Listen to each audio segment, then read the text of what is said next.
मित्रांनो, VMDDP अर्थात विदर्भ मराठवाडा दुग्ध विकास प्रकल्प टप्पा 2 च्या अंतर्गत लाभार्थ्यांना अर्ज करत असताना लागणार एक महत्वाचं असं प्रमाणपत्र ते म्हणजे दूध पुरवठा प्रमाणपत्र।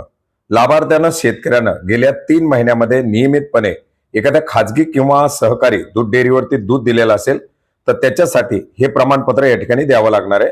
प्रमाणपत्राचा नमुना आपण या ठिकाणी पाहू शकता। लाभार्थ्याचं नाव, राहणार आणि डेअरीचं नाव, या डेअरीचं सदस्य आहे, सदस्याचा कोड, त्या डेअरीचा जो काही सदस्य कोड असेल तो द्यायचा आहे।